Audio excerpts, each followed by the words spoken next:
What's going on, beautiful people? Happy Tuesday. Shout out to all my adventurers near and far. Welcome back to Point Noir, home of the Point Noir podcast, where we not only inspire but equip men of color to go out and see the world for themselves. I'm your host, Jerry III, aka Kimono Jack, and you are joining me. Catch this now. It's the 56th session of the Point Noir podcast. Shout out to y'all for tuning in and listening and helping us get to this point. So excited that you're here with us for another amazing storytime conversation about travel, identity, all the cool stuff we talk about on the show. And if you haven't yet, definitely make sure to check out last week's show, session 55 with Gabe Sheffield. He's one of our passport winners, so it's a really fresh take on what your first international experience could be like, what it's like to get your passport, and things to look forward to traveling overseas for the first time. So again, shout out to Gabe for being a passport winner.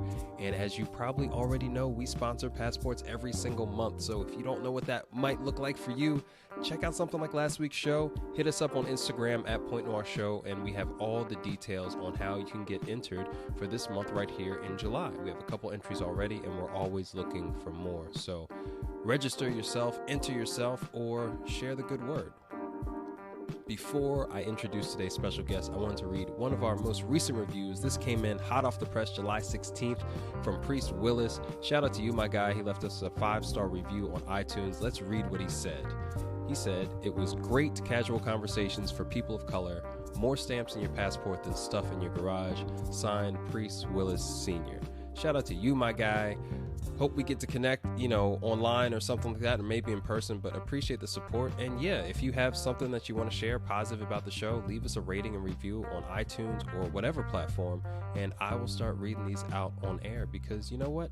It feels good to share good energy like that. So hopefully that gives you a little bit of positive juice, gives me a little bit of positive juice. We're going to keep this beautiful juice machine of positivity going. So without further delay, let's introduce today's super positive and very special guest.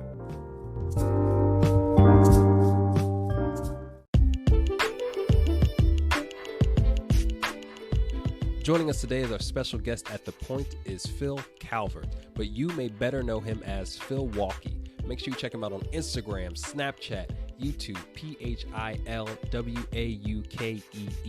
If you haven't seen this man's face by now, you certainly will soon. He's been featured on Travel Noir. He's the first black man to host a travel show on the Matador Network. It's called Phil the Culture. You can find him on YouTube. He's popping on Snapchat, popping on Insta, popping up on other people's stories. He's everywhere. And this was such an opportunity, such an honor to interview this guy, because he influences some of the way I go about my travel journey, the way I share content, the way that I curate the show a bit. And the thing about Phil starts with a P, so does the word positivity. And that's kind of a weak connection, but it's so real. This man promotes positivity everywhere he goes, and not only for himself and the people near him, but when you see him travel the world and engage with these cultures, he's promoting a positive image of men of color and black men in particular wherever he goes, and we all benefit from that. I definitely can't understate how important that is and how much I appreciate the work he does, the positivity he exudes, and just his general attitude and vibe. So this is a great conversation. If you're into opening perspectives, you already know you're at the right show, but this is definitely packed with a lot of gems and just a lot of feel-good vibes. So if you're ready to start this experience, you already know the drill. First, find your refreshing beverage of choice. Second, find the coziest corner on the comfiest couch that you can. And thirdly, just sit back, relax, and enjoy another great time here at Point Noir. See you on the flip side. Yo, Phil, what's good with you, fam? Thank you so much for joining me today at The Point. How are you feeling? Man, I'm feeling good. Thank you for having me. I appreciate this, bro. Dude, thank you for finding the time, man. You a busy man. You around the world. You got TV shows. We're going to get into all of that, man. But, dude, you good? Today's a good day? Today's a good day to have a good day. I'm good, man. I'm good. It's a beautiful summer day in Milwaukee. We're going to start there, man. Tell us a little bit about you and how you got into adventuring. Well, people don't know about Milwaukee because nobody makes it out to tell about Milwaukee. So I'm from Milwaukee, Wisconsin. It's a Midwest city, and if you ever look into the dynamics, Midwest cities are horrible for Black people, and they're doing horrible economically as well.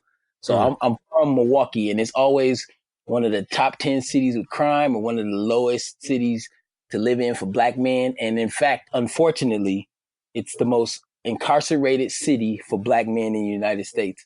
And that's Wow. where I'm from.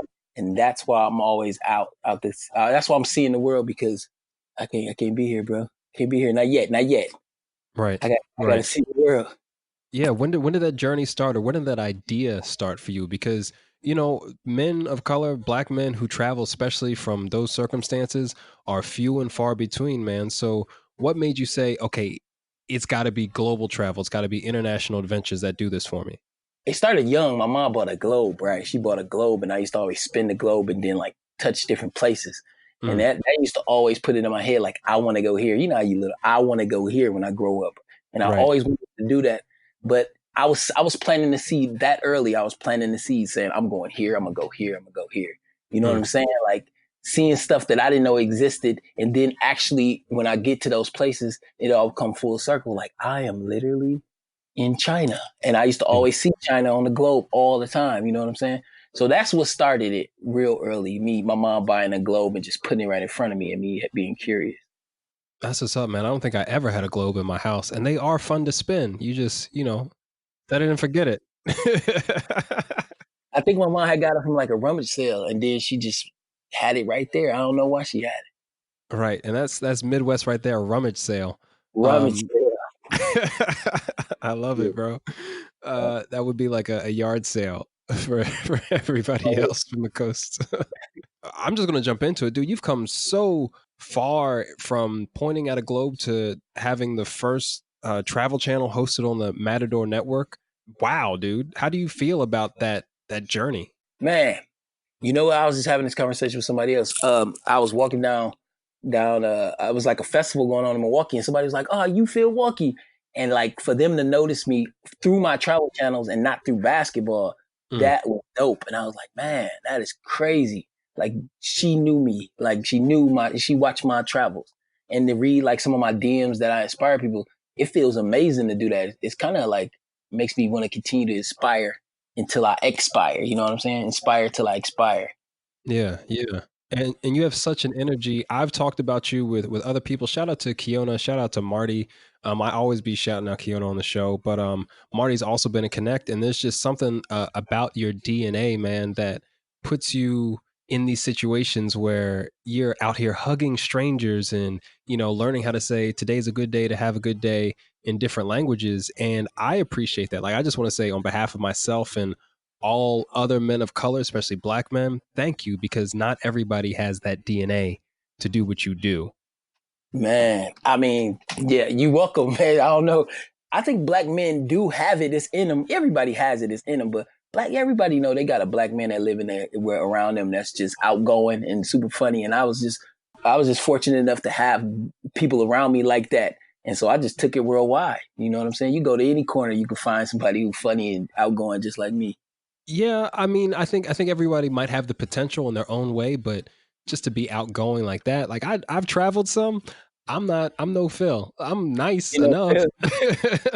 But you're gonna grab somebody and you're gonna hug them. You're gonna fist bump everybody. You see a black person, you say, "Yo, what's up, my brother?" Like it's really cool, man. Not everybody can do that, and I think you're really doing a great intentional job of putting out a positive image of not only yourself but others that look like you, and we all benefit, and that's fact. So I want that to go on record. Like we all benefit because of what you do and continue to do. and that is the goal. That's like the bottom line of why I do it, because black men do have a bad reputation around the world when it comes to when they see us being portrayed, and that's part of the reason why I do what I do, man. Not part of the reason. That's the main reason why I do what I do. Can you share some more about that? What are some of the portrayals? Where are these sources of information coming from? How are we portrayed internationally sometimes? Sometimes, we portrayed as like gangsters. You know what I'm saying? Like Yeah. I am not gangster at all. I don't think there's a gangster bone in my body. But the thing is, kids see us, people see us, and that is what happens. I remember one time I was in Denmark and I was riding down the street, and I wear my hat to the back. That's my culture. I wore it to the back, and next thing you know, I seen some little kids. They start turning their hat to the back, and they like, yeah, yeah, yeah, 50 Cent, 50 Cent. And at first I thought it was funny. I was like, oh, okay, yeah, yeah. But then I started to think like, bro, that is not who black men are. You know what I'm saying? So I remember like, yo, I'm finna just stop and talk to them and just be their friends and let them know like, and sometimes I even like down the whole, no, I don't listen to rap. No, I switch the game up. I listen to rock and roll just so they won't think the stereotypical thoughts against black men sometimes. That's how I switch it up sometimes. And it sucks when it's a negative stereotype and where we were portrayed as that. I don't know, man. I feel it's my duty to help gauge those stereotypes away. And that's one particular incident. There's been times where I've been in Italy with my backpack on and they just think I'm trying to sell stuff on the street and they don't want nothing to do with me. And then I start speaking English and it's a whole different ball game. Like, oh, hey, oh, yeah. You know what I'm saying? So that's how it is, man. We got a lot of negative stereotypes and a lot of stupid stereotypes. So I'm just happy to try to balance that stuff out. Yeah. And you're taking the extra step because while a lot of the world loves hip hop and rap culture and stuff like that, sometimes these are stereotypes, quote unquote, that we aspire to be. We want to be, right, with the rims and the chains and the good clothes and the women and stuff like that as men of color. Because for a lot of us, that's what our idols and role models do. So you're taking it an extra step by not buying into that and saying, no, I represent something different, even though I look the same. And I think that's really important because we're not a monolith.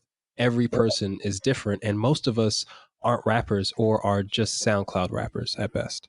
Absolutely. I know, man. you just said it best. I'm finna write that down. But yeah, no, that. I think it can't go overlooked that, like, one, the show, the YouTube channel, like that's got to be a whole experience. I want to talk about for those who might be interested in furthering themselves in the travel game. They might be trying to be influencers on Instagram or YouTube right now. I want to know about your experience, but all that you just shared with me about how you're able to kind of separate your ego and be humble and engage people this way. I have to imagine that started in the home. It did. My granny had a big thing to do with how I treat people. She always told me nobody better than nobody. Treat people with respect and all that stuff. And that's, I mean, hopefully you can see that through my IG stories and on my show. Hopefully you can see that I treat them with the utmost respect, make sure you let people know that they matter. And I just got that from my granny, man. Because it's important. They feel that comfort, then they open up a little bit more. And they're not afraid to be on camera, or they're not afraid to take you to their house and you have dinner with their family. So it's a great thing to do. Shout out to Granny for imposing positive values and being there. You know what I'm saying? 100%, man. Well, that, man, she's the most positive person I know. I ain't met nobody more positive than my granny. And you like the most positive most of us know. So like, wow, that's saying something.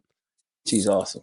Do you have any experiences you can remember from an early age where you were really tested to display those values to make sure that everybody knew that, you know, you didn't think you were better than anybody else and emit that positivity? I'm sure there were some challenging moments with that when you learned to develop the skill. So the thing to give me patience with people and to be positive in negative situations was I was bused to my schooling. Like I said, I'm from Milwaukee. They had this program that was ship inner city kids to suburban schools. And so I was a black dude amongst all white people. So that tests my patience and it tests me to be positive because I was out of my element. I come from the inner city and I was out in suburban white neighborhoods. And I just had to be super positive, think different. I had to just treat people different because it was like me against them. You know what I'm saying? So yeah, I know that's a whack saying, but that's the reality of it. Like I was literally an inner city kid in a suburban school and I had to switch the game up. And that helped me be humble and it helped me like figure out who I am and treat people a certain way, no matter what, even if they treated me bad or even if they treated me like looking up to me, you still have to be humble in the situations, no matter what. That's super interesting. And I'm curious, did you have any examples of a negative outcome of not being positive? Did you see, you know, maybe friends from your hometown where you grew up, you know, not in the school district, where they didn't react that way, where they responded with negativity and you just didn't like the result? Yeah, man. I mean, I've seen people snap, like can't take it no more, can't take being at the school and they just snap and it goes the wrong way and they get suspended and nobody understands his anger. And I get where you're coming from. I know why you snap, bro. So I get it. You know what I'm saying? So I didn't want that to happen. And like my granny said, you always got to switch it up. See, it's crazy because my grandma grew up in the South, right? Mm-hmm. And I know this is hard to hear, but whenever a white person would come around my grandma, she would act different. But like in like a way that was just stuck with her, like on some super respectful type stuff. Even my friends would come around. And I remember one time I asked her, like, Granny, why you be so extra nice when Andy come around? And she'd be like, oh, she was like, that's just how I was raised. You don't play around with white people. You don't play. And oh yeah, and she took me to. I remember she took me to the side one time and was like, listen, when you at them schools, act like you got some sense. Like she used to always put that in my brain, always tell me to do that. I don't know if she was trying to instill that fear in me, but I always knew I need to act. I need to act like I have some sense around them because you just never know. I just could tell she knew something I didn't know at that time. So I used to do it like, okay, here we go. And I wasn't scared of them. I just was like, just be careful. And I know that it's taking a 360, but those things help like train me on how I treat people. You know what I mean? 100%, man. And no, we can go any direction on the show. 360, 720, Tony Hawk 900. Like, I'm here for it. 900. That's you know what I'm saying? But it's really interesting because, again, kind of breaking down this monolith of men of color, black men, who we all are. We didn't all grow up the same. You know, I haven't had much direct influence in such a way from my grandmothers. Your grandmother being a Southern transplant, that's part of our history, bro, our cultural history in this country. That's significant in and of itself. Right. And it's crazy. She don't even know she was part of history. She just think that's what the move was. Right. She was like, I'm not staying here anymore. Yeah. I'm like, Granny, you part of the Great Migration. You don't even know. She's like, what? I just had to go. Wasn't nothing down there. I'm like, all right, whatever. You know, keep it simple. That's why she's still kicking it, you know? Absolutely. And sharing value. Because you show her on your IG occasionally. You just be having the biggest time, like smiling, showing all the teeth. I'd be like, damn, he really is a family guy. Bro, that's what it's all about. And I'll be gone so long from my family. Traveling is just a joy to be around them, you know? And they cool. I'll be forgetting how cool my family is. That's why I got to come home and get cool again. That's how it is. No, bro, 100%. I'm with it. And again, we all have different situations. So the fact that you can share, again, all this positivity about your situation, it's beautiful because we can have things to aspire to. And it's interesting that you mentioned how your grandmother treated white people and how she, you know, her behavior was a little bit different because now we're in a time where I think it benefits us to hear stories like that. Right. Yeah. She was extra for a reason. And I used to be like, why? But I get it. Sometimes you got to, what do you call it? Code switching. Sometimes you got to play the role a little bit. You got to play the role a little bit. You play that role and you know what I'm saying? You ain't selling out. You just catering, you know, you being a little humble and I don't know. It's hard to describe. I get it. And it is complex, but it's important because depending on where you're from, let's say you're from the Bay Area, a place that's always been surrounded by strong black culture in a positive way, they're not turning down for nothing. Let's say you're from, you know, Brooklyn, you're not turning down for anything, but everybody else in what they used to call the flyover states or the suburbs or stuff, some of us didn't have those strong roots to culture. So it's like, what the hell do we do? Right. There was no black owned place where you could be employed. There was nobody looking out for you on the, you know, on law enforcement. So you really don't have a choice but to try to make it to your next step in the journey. Right. And that's why people are so on, what do you call it? Woke now. Like, and we're able to be woke. And I got some family members that are super woke and my aunties are like proud of they, kids for being that way because, you know, they're like the first generations to ever just be like, nah, this is how you do it. You got to know your rights. And it's awesome to see. Everywhere around the world, we're able to stand up for ourselves. But without you sharing that the way you did, man, somebody doesn't know. So right. I appreciate you for doing that. Don't get it twisted. No, but that's just how it is, man. That's just one of my characteristics. Like, I don't care who you are, whatever. I treat people with respect. And that's the bottom line. That's basically what my grandma was trying to say. And sometimes you got to do it a different way. You know what I'm saying? Yeah. And that's how I do it. So I do it. And I do it because it's going to be some black dude from somewhere in America that's going to come behind me. And no matter how they think about people, they're going to remember how you treat them. So then they're going to be like, yo, they're going to always relate me to another black person when you see them.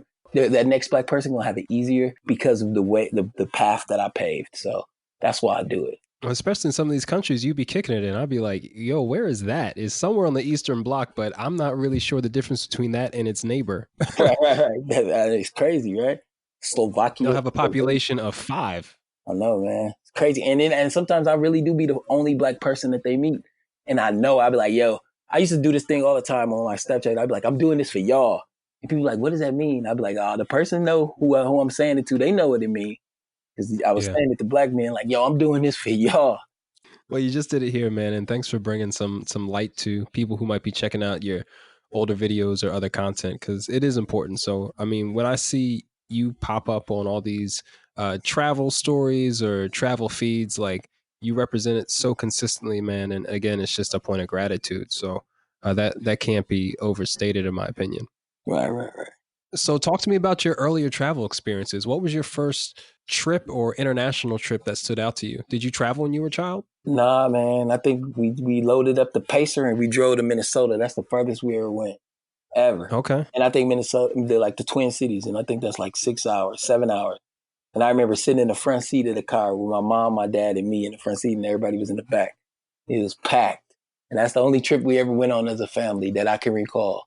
That was like the first trip ever. But my first international trip, I went to that white school. And the white school, one of my friends, he was like, yo, you want to go to Mexico? And at that time, you didn't need like a passport to go to Mexico. You could just go right over. Right.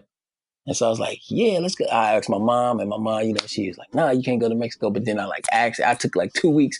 Then his family asked, and she met, and then they let me go to Mexico. And that was the first time I ever went overseas. I went to Mexico, and it was crazy. And I remember I was on Telemundo singing the whole. Really? Yeah, I was singing the whole. They interviewed me. And I was like, oh, they picked the wrong one. Here we go. I remember singing the song, like the theme song, because it was spring break. And I remember singing it like, on Telemundo.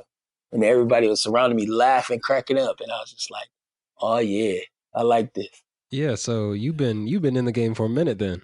Yeah. Yeah. How old were you? I think I was like 17. I was a junior in high school.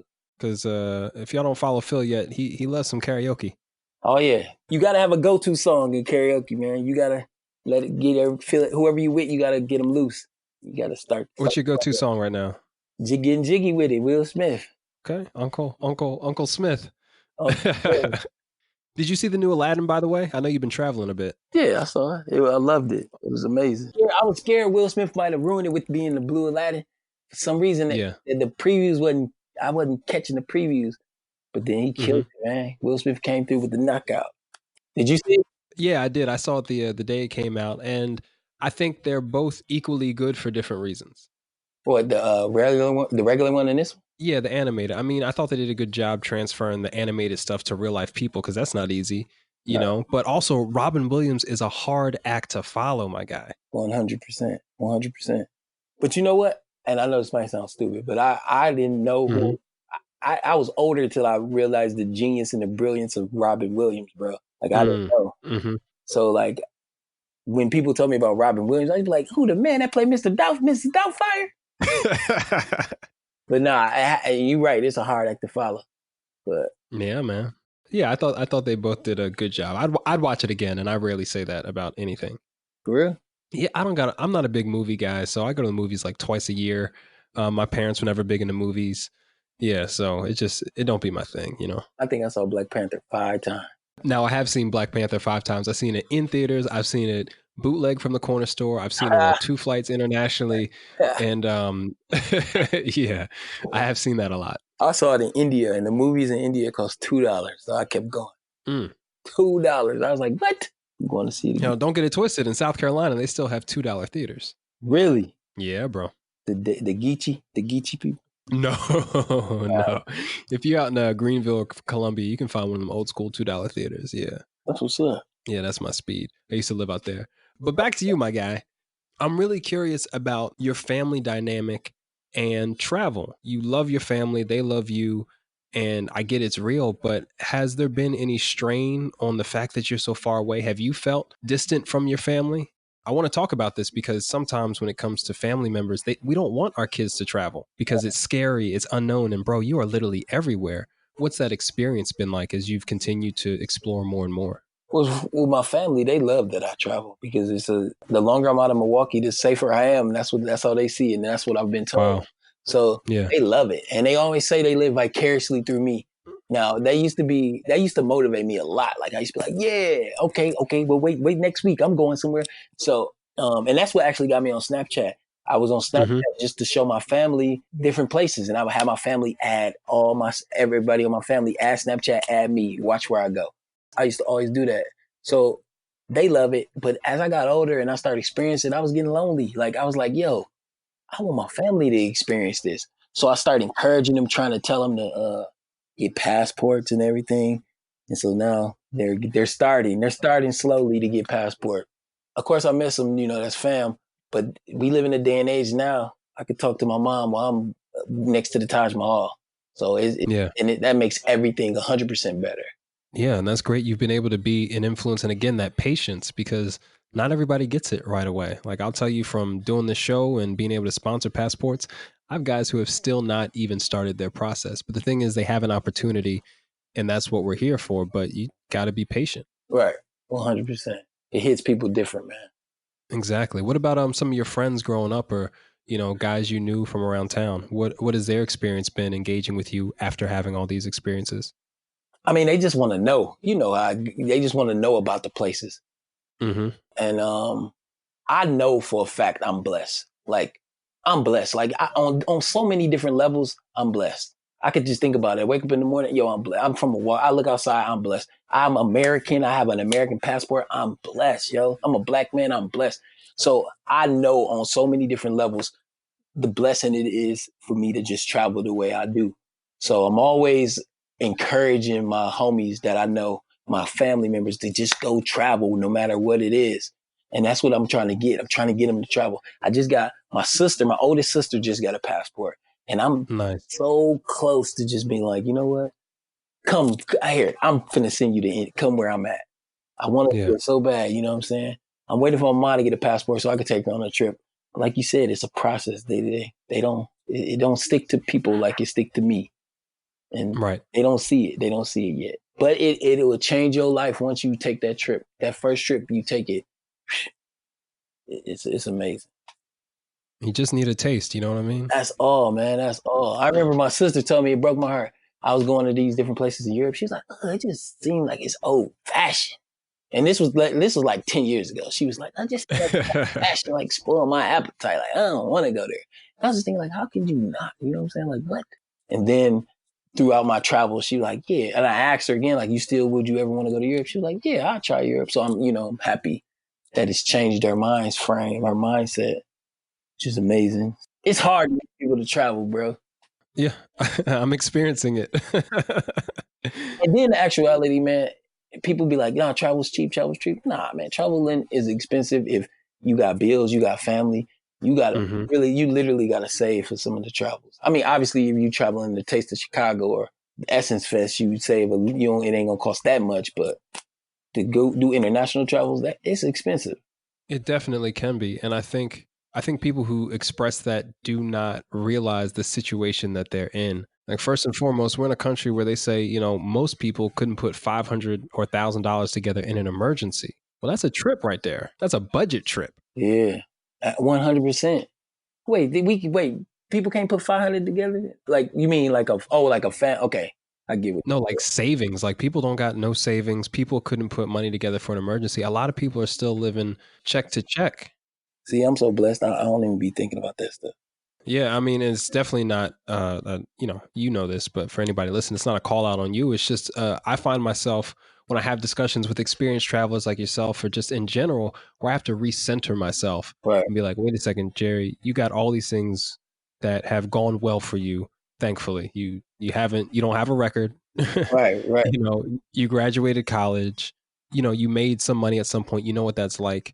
Some people don't. And these are all barriers, especially for men of color in this country, to travel. Right. Dog, yeah, that's true, man. Because when I be thinking about it, like a few months ago, I was thinking of why I had 3 cousins who I want to come travel with me. And like their reasons why they couldn't travel was not one of my reasons. And one of them was like child support. And I was just like, child support. I'm so lucky. Yeah, he can't even get he filled out the paperwork, everything. And it's like, nah, you owe this much money in child support, you can't get a passport. He was salty. I was like, dang. And he had to hurry up and pay it, or he was gonna go to jail. I was like, that. Yep. I'm blessed, bro. So yeah, it's hard to try. Like I know it's easy. People say it's easy to travel, but yeah, it's hard to travel, bro. When you have a family and you have responsibilities, and you're from Milwaukee, I guess. I mean, to your point though, I think that patience in the process is something that everybody can learn from, because let's say you didn't make the best decision with your car note or your living situation. It might take you a couple years to get out of that. But to have a goal, something to look forward to, like travel, that could bring so many other opportunities or experiences into your life is the point. So it might take you a little bit of time to say, okay, I maybe didn't make the best decision a year ago. I got to live with that consequence for a couple years, but have something to look forward to, such as a trip, you know? Mm-hmm. So I gotta glorify these trips so everybody just get they shit right and come and travel. Exactly. Exactly. Get it right. I know you got a car note, but yo, come travel. Right. I bet that's basically what I be trying to do, though. I actually keep it real. I be trying to, I literally try to throw it on thick so my family be like, I want to come. So I'm like, yes, come. And I tell anybody, I be like, yo, come. You be doing a great job, man. You really nail it. Like I'm very understated on the experiences I've been fortunate enough to have, but after, having conversations like this for over a year, I'm like, you know what? I should show some of these not great pictures I have from going to Mauritius or Cape Verde, places that most Americans never even reach. Like, yo, we need to talk about it. Absolutely. Yeah, that's the beauty too. When you put somebody on something they never heard of, then it come full circle when they like it comes up, like it'll come on TV and somebody take the picture and send it to me like, hey, was you here? Or like they'll go there like, yo, look, they'll do the same pose that I did in one of the places. I'll be like, yeah. Yeah, man. One thing I want to talk about is you're always around kids in your videos. Can you tell me why? Well, I work for the NBA, and that's like my real hustle. But before that, I played basketball overseas. And then while I was playing basketball overseas, I suffered a knee injury. So I started coaching youth. And so, Oh, wow. so if you saw me before, like, I don't know how long you've been following me or whatever, but I was living in Copenhagen and I was coaching youth basketball. So you might have saw youth there. But then I started working with the NBA. I started working with a program called the Junior NBA, and I'll do it in India and I'm doing it in China. Junior NBA has something to do with youth. So I'll get the kids together and then get them on my IG. So you always see me around kids in that situation. Or it's with my little cousins here in Milwaukee. Right. And the thing is, you're not just around the kids. You're not just a coach. Like, you're dapping them up. You're talking to them, hugs, picking them up. Like it's like you're everybody's big brother. Man, I'm just trying to have fun, man. I know how sometimes tedious and long and it would be in the Indian sun and hot. And they never met black people before. This their first impressions. That's what's important. I should have said that first. This their first impressions. I wanted to be like, and this is what I told the NBA too. Like they asked me about this. I was like, okay, so here's the two things. I want them to incorporate when they touch a basketball, I want it to be fun. And when they see a black man, I want it to be a positive experience. And I tell them that, like, that's why I do what I do. For basketball to be fun and have this positive experience around black men, because they don't see black men in flesh and blood. They see them on TV or on the basketball court. They don't see them like how I give them something positive. So I think that's super important working with these kids, because I believe the children are the future. Teach them well and let them lead the way. Show them all the beauty they possess inside. Yes, you really do. You really do. I've been following you long enough too that this is the 9th time I'm hearing it. And for me, I'm just like, yo, Phil really is that guy. He's really the guy that he shows you. Oh, I'm glad, man. One thing though, because you've been someone I've wanted to have on the show for a while, and I usually don't research my guests. We just have a free-flowing conversation. But I want to talk about an experience you had winning a contest that involved travel. You know what I'm talking about? Whoa, travel? Oh, yeah. Oh, yeah. With the airline company. That's what got it all jump started. That's what got me free trips. Yeah, tell me about these free trips, bro. This company that I think a lot of people took advantage of and they probably hate. It's called Wow Airlines. They put out this thing and they was like, you want the best summer job of the year? And it was like through Snapchat, right? And so it was like, you got to send us 2 minutes on why you should be a Snap Traveler. And what a Snap Traveler was you go to all their locations and snap about it. And I was already doing that. And so when that came out on social media, it was 2016. I remember my homeboy wrote me and was like, this is you. He sent me the link and I clicked on it. I was like, oh yeah, that is me. But too bad they probably won't pick me. And then within like the next 3 hours, I got that link like 7 times of people doing that, because I had already had a big following on my Snapchat already, because I would do like takeovers on different Snapchat accounts. And bro, I'm telling you, I just did it. It felt right. Like I did it just sent it in, and I won. And then for that summer, 2016, I was going to different countries doing Snapchat, taking over Wild Air's account, taking over the tourism board's account, just Snapchat. And that knocked out a whole bunch of countries. And then I got jobs from that. Like I got other jobs, traveling jobs from that. And that's just snowballed all the way into the TV show.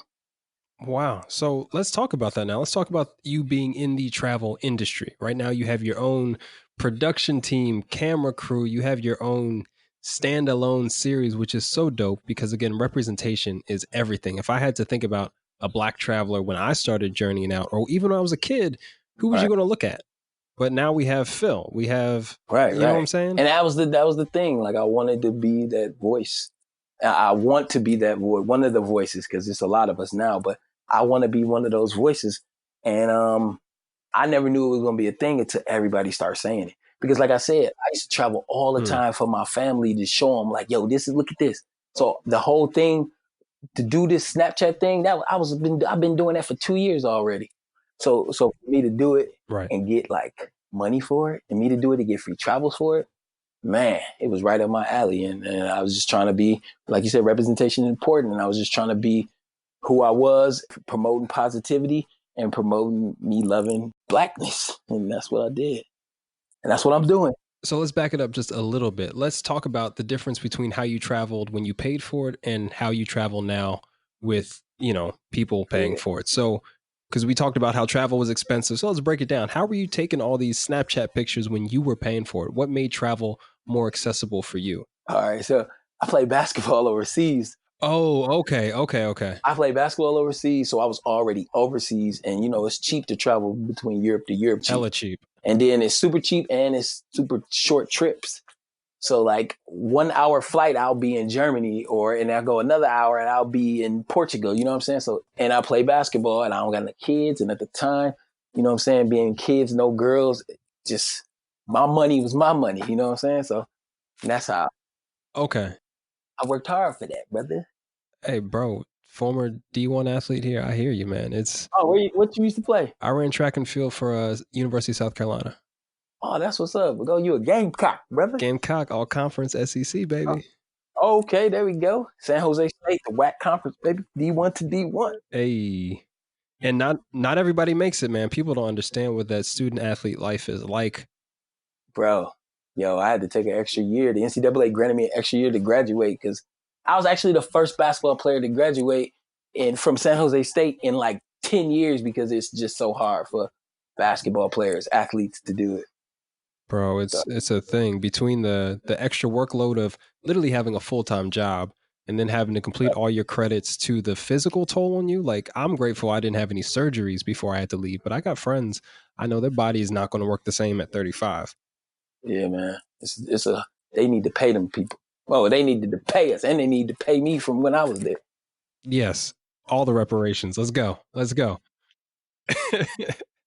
So let's talk about your adventures and experience in the travel industry. What's it like to be kind of the face of this brand, the face of this, one of the faces of this movement? What challenges and opportunities have you encountered? I'm blessed because it's like every other month I have opportunities to travel for free. And if I didn't have the NBA job, I feel like every month I would have opportunity to travel for free. Those are some of the benefits and opportunities. Like people want you to represent their brand, and that's amazing. And that's flattering when people come to you and be like, yeah, we want you to show what it's like to use our product while you travel or travel with our product. You know what I'm saying? Or travel with our airline company. That's a blessing, man. Like sometimes I gotta sit back and be like, dang, this shit is dope. Mm-hmm. But and the challenges, and I just spoke on this the other day. I don't know if you follow my page, but I put my fist in the air. Mm-hmm. Of course it means Black power. But I also went to San Jose State, right? John Carlos and Tommy Smith, the dudes who did it in the 68 Olympics, they went to San Jose State. They spoke at my graduation. They used to come and talk to our athletes all the time. I know them. I shake up with them. I gave them hugs. They spoke at my Black graduation. So when I left on my first trip, I was so proud. I left for basketball. I was so proud. I didn't know what to do. I just put the fist up in the air, and it stayed up in the air every country I went to. So that's one of my challenges because the backlash people get for doing Black Lives Matter and kneeling and all that stuff. Yeah. That throws people off. That throws some companies off. So I know I missed out on a lot of things because I put the fist in the air all the time. And brands have told me like, yo, listen, you got to chill with that. And I get it. You know what I'm saying? I totally get it. And then I just was like, yeah, well, you need to know why I do it, but I won't do it while I'm representing your product. But this is why I do it. And then when they hear it, they just like, oh, okay, we understand. We get it. But that's the challenge. You know, people prejudge before they even figure it out. Oh, absolutely. And, the capitalist machine and, our backgrounds and stories and stuff doesn't always vibe. Right. Right. So you've been able to find a place where you can still be you with integrity and also communicate what your message is about. 100%. 100%. And because everybody I worked with, they know, like, oh yeah, this boy loves being black. You know? You ain't got a choice, bro. We ain't got a fucking choice. You better love it. Absolutely. That's what I'm saying. And I'm glad they mess with me too. That's important too. And I try to praise the companies that work with diversity. I love it. But that's the challenge. That's the challenge. The challenge has been that surprisingly, it ain't been family. Of course, in the beginning, I wasn't getting like good money. I would do stuff all the time. And I remember Globe Graphics used to be like, you are worth way more than that. Do not sell yourself short. Like she used to tell me, I was like, you right. All right, you right. And I was cool. But at first I used to be, do not work for free. Do not work for free. Even though you got to work for free a little bit sometimes. But now that's the challenge. The challenge is getting people to see who I really am and having faith in me promoting a brand. I think that's been a huge key to your success. Your authenticity is just, is over 9,000, bro. That's the only way I can say it. Like you are you. And even through this interview, everyone gets a sense of who you are. There's something else that you represent besides a black man, a man of color out in the world, engaging with people. You represent a vulnerability that we don't often see with men of any shade of color, but especially men of color. Your willingness to engage, your willingness to be open. I want to know how that developed, because it's not just about treating people with respect. But you got, a video saying that you're not a drug dealer, you're a hug dealer. That's taking it the extra step, man. And how do you maintain like yourself while doing all these things? Because it's strenuous for a lot of us. Right. I ain't the average person, man. Like if you ever see me, I'm a big dude. I'm 6'3", 236.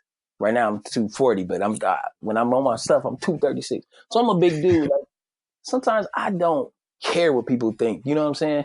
Like I care what people think, but sometimes I don't care what people think. And if that's how I feel, that's how I feel, bro. And I think like me being playing basketball, having that team, that camaraderie, like who cares? You know what I'm saying? Like if your team got your back, they got your back. So that's why you would see me hug somebody, because I'll hug my teammates. I go to war with them all the time. I hug that, and that's just rubbed off to my real life. Like, oh, what's up, bro? Give them a hug. I don't even care. Like, what they gonna do? I know I'm comfortable with who I am.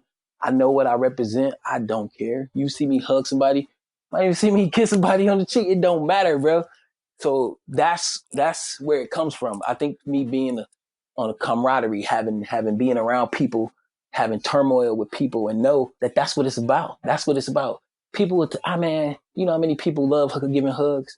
That's what they really want, man. People want to be touched. People love that. That's basically where it comes from, man. Me being on the team, camaraderie, and just knowing people that know that they want what I'm dishing out. And that's a hug. When I see you, I'm going to give you a hug too, brother. I'm looking forward to it, man. Again, talking about perspective and kind of getting good orientation on where we come from, coming from Milwaukee, coming from the United States in general, a very low touch culture. You display this vulnerability that I think is really an example of like, damn, Phil can be this big, strong dude out here, loud. He's himself, but he's also gentle enough to give a kiss on the cheek because it's a cultural thing with this other thing. Like we don't see those images of ourselves as men of color, especially as black men. We see that as a vulnerability, a weakness a lot of the time. And it sounds like your strength comes through your success and just trying it. Right. And I go into traveling saying, hey, you're going to be no expectations, be open-minded. And I go to different cultures and they do it. And I know what they represent. Why not me? What is it going to hurt for me to get this man a kiss on the cheek? Mwah, mwah, mwah. Who cares? What is going on? Man, it's all about being open-minded if that's how you thinking. You know what I'm saying? Culture Yeah. is culture. I've seen Italian dudes kiss their daddy in the mouth like, mwah. Like, wow. And I mean, I did it too when I was younger, but I'm talking like grown men, like 50 something, 30 something, mwah. And I'm just like, that's what it's about. I've been to India where they've been holding hands because or Africa too. They holding hands walking down the street side by side. And them dudes is cool and super manly. Like, man, what people gonna say to me? What they gonna say? Like, I don't care what you say, bro. I'm doing what I'm doing because I'm doing it. Bam. It's a great thing to see. I notice these things when I watch people's accounts. Like I don't, granted, you could be popping, you could have seen a bunch of countries, but I want perspectives like this because you're really doing things in such a way that is starting to change the narrative, starting to change the perception of ourselves. And it's a beautiful thing, man. It is. It is a beautiful thing to see, especially culture, man. Like I get a rush off of seeing different cultures, and I get a rush off of seeing when Black people are experiencing different cultures, even if it's something simple like wearing a costume. Like I love that, yo. I love it. And it's not, what is it, culture? What do we, when people be doing it to us? What do we call it? Cultural appropriation. And I feel like, that's one of my challenges too. Like where is it cultural appropriation? And like you can kind of tell when it is, but when you know when it's genuine, and that's what I love. That's when I get like goosebumps when I see somebody who got like 200 followers, but they is straight up jumping in the culture. I'm like, yeah, that's what's up. I'm gonna follow this person. You know what I'm saying? I love it, man. It's dope. 100%. I remember you were somewhere with the like the lederhosen and suspenders climbing up a mountain in some chucks. I was like, all right, you better go, Phil. Like, do that shit. That's Austria. That's Austria. They got them tight things. And I did. You ever been to Oktoberfest? No, not yet. Make sure when you go, you make sure you wear the whole lederhosens and everything. Will do. Culture. I think people definitely respond positively to it, and you make it look fun. Speaking of travel and being an influencer and working with different companies, do you have any advice for people looking to kind of take their Instagram status to the next level and start working with brands and maybe start traveling while being sponsored? How can they do this and still be authentic in a similar way that you have? I don't know, bro. Like, I know it's really like a career fair question, but you're one of the best people to answer it. I got it from just being myself. And to build my Instagram, the way I built my Instagram, because unless you like know somebody that knows somebody, let's be real, man. If you got like 300 followers, bro, you got to figure out how you're going to get your account in front of people, or whatever you do, blog or whatever, in front of people. So what I did was start taking over accounts. Like I start writing people like, hey, listen, content is king. I know you guys need some content. Here's an example of what I do. Can I do a takeover your account? I'm going to Andorra next week. Can I do a takeover? And they just like, yeah. And you know who helped me out, who messed with me heavy in the beginning? Black and Abroad. They used to be like, you can take over the account any day. Like, because I used to just take over the account and try to just come with fire, try to make people engage, make it entertaining, engagement, eat on there, like just get it cracking. And doing all that got me features. Cause I mean, I'm probably like everybody else I was trying to get featured by Travel Noir. Every single picture I took, I was risking my life for Travel Noir, trying to get a picture on Travel Noir. And then I was like, yo, I can't be, it's too much. Everybody doing this. They ain't looking at my pictures. Let me try to do some takeovers. Cause then Instagram came with the videos. So then people was letting me do takeovers. And that's how I got my account popping. Like that's how I got people coming to my account, following me and just doing that. And then that's actually how I got my show. I did a takeover for Matador Network on their Instagram, and I did it all about food. And then it was just like, yo, where you come from? Who did this? Who shot this? Okay, we just looked at your YouTube. Who did this? And I was like, that's me. I did that. They was like, bro, you need your own travel show. We want to help you. And I was just like, do it. Because that's what I was waiting for. And I spoke it into existence too. Like, I'm gonna get my own travel show this year. And I did. It's all about mindset. It's about going out there and just putting in that work, trying to figure out how to get people to see you. It's definitely also about having the chops and the experience. So, I mean, how long was that whole story? Because I think that's one thing our generation especially can understand is patience and persistence. So how long would you say it took you from starting your Instagram account to getting the travel show? Oh, man. I mean, I started Instagram when they first did it. I used to use Instagram as a filter. But so I would have to say I would have to say it started. When you was active, let's say when you started, pushing the travel thing. So not only Instagram, I was also doing it with Snapchat too.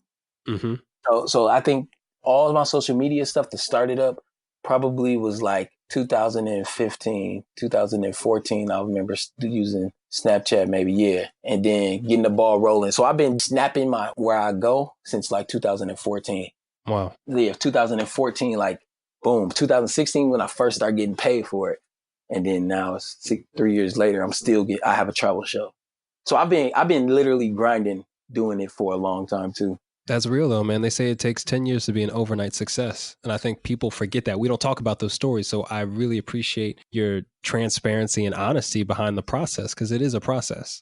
Dang, it takes 10 years to be an overnight success? Man. It's like a cliche thing, but like, yeah. Well, I got a long ways to go, because the main goal is to be like, my dream is to have my mama turn on the TV like doo doo, and I'll be right there. You know what I'm saying? Yeah. Like the real TV, like where you don't have to pay for the extra channels to see your show. Right, with the bunny ears, just the antenna. Bam, turn it on. Like, oh, that's Phil right there. You know what I'm saying? I love it. That's goals right there. And not only for my mama to see it, but for kids in Milwaukee to see it, like people in Milwaukee to see it and be like, yo, he from Milwaukee? He from where I'm from? Oh man, I can do that if he can do that. That's the goal. Yeah, dude. I think you're definitely putting out the energy and the vibe that anybody from that area would be proud of. And I didn't even think about this, but do you have opportunities to engage with the community while you're home more than just being around the family, or have people reached out to you to speak at schools or different events, things like that? Man, thank you for reminding me, because they sure did, and I just be forgetting. They did, but school's out anyway. In my defense, school's out. But yeah, of course, like people always ask, and it's the urban people that ask, and I love that, yo.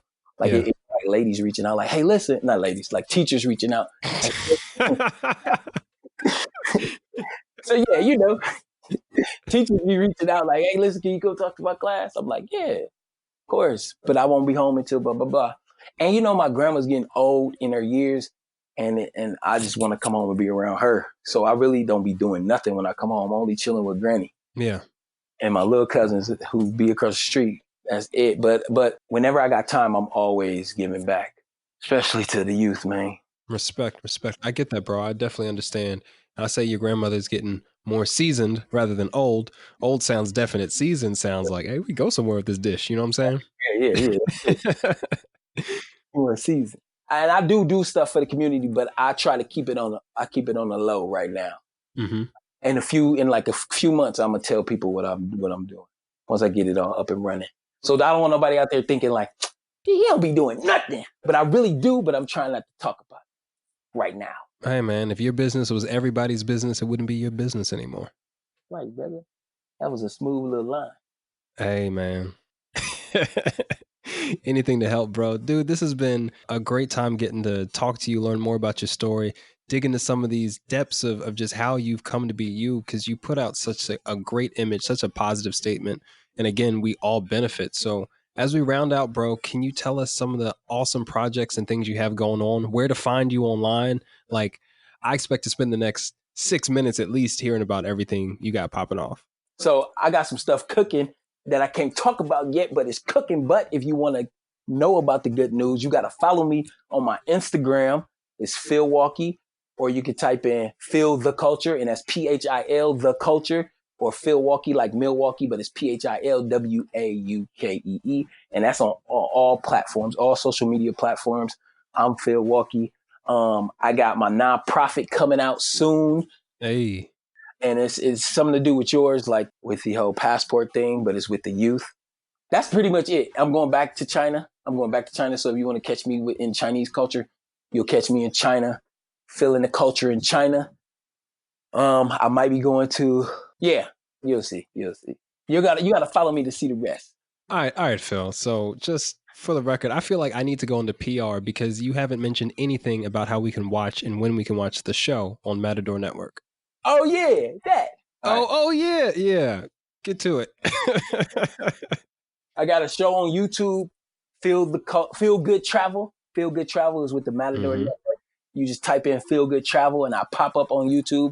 Then I have a show which is doing hella good on Snapchat. Same show.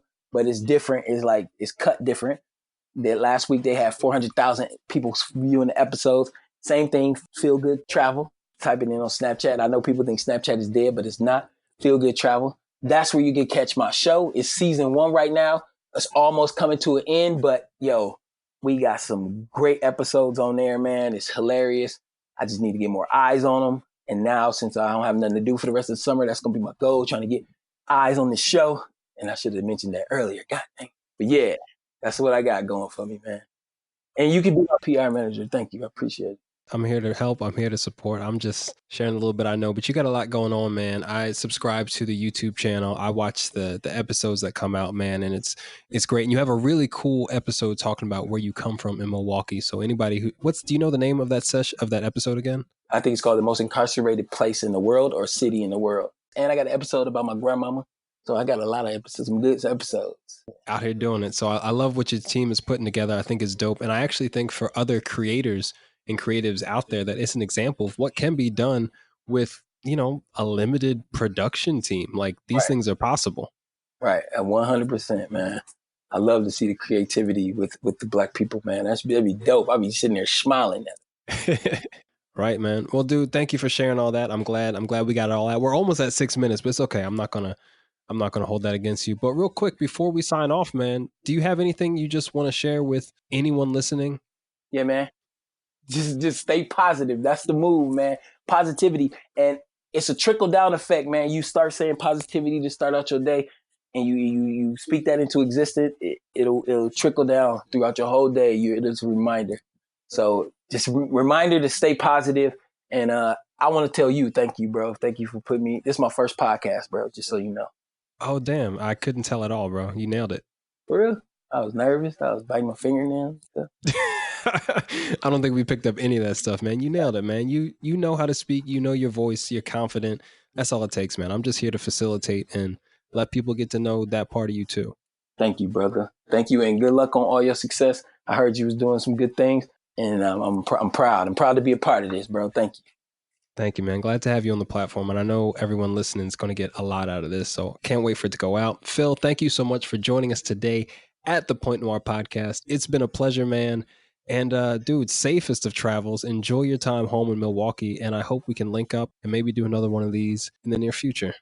All right, man. Thank you. I appreciate it again. And today's a good day to have a good day. Today is a good day to have a good day. Y'all, we'll see you on the outro. See ya.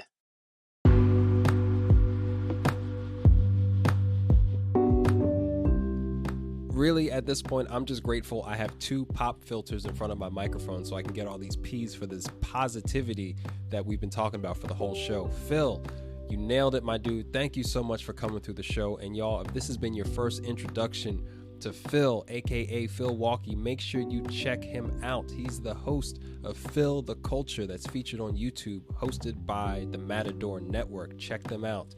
He's popping on Instagram at Phil Walkie. He's on Snapchat at Phil Walkie, and also Phil the Culture, I believe. And he actually has a whole website. Would you believe that? philwalkie.com. philwaukeee.com. The brother is all about positivity, and he really practices what he preaches. I bet y'all can feel that. I bet y'all just feel better, But we got cheesy puns here sometimes too. But no, it's really cool, really an honor to sit down and talk with him and grab some of his vibes. So I hope you take some of that positivity, run with it this week. It's early in the week. It's Tuesday, you know what I'm saying? You got like a good 6 days left to run with it. However your weeks work. Run with it. That all being said, this has been another awesome show, awesome experience. I hope you enjoyed yourselves. And one thing that I definitely don't talk about enough, and I'm going to start doing it at the end of every show, is like, yo, go out and travel, book a trip.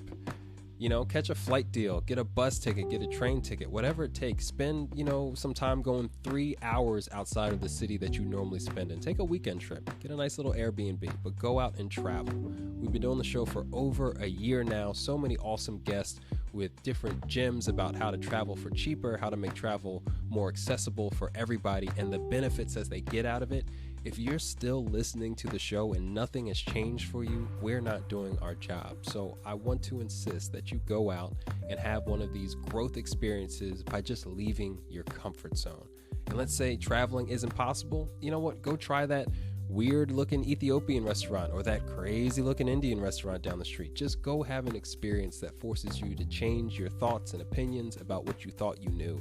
That's what this is all about. So it might not be a trip for you today, but have one in mind. We talk about all these great destinations. You hear about a lot of the world when you tune into the show.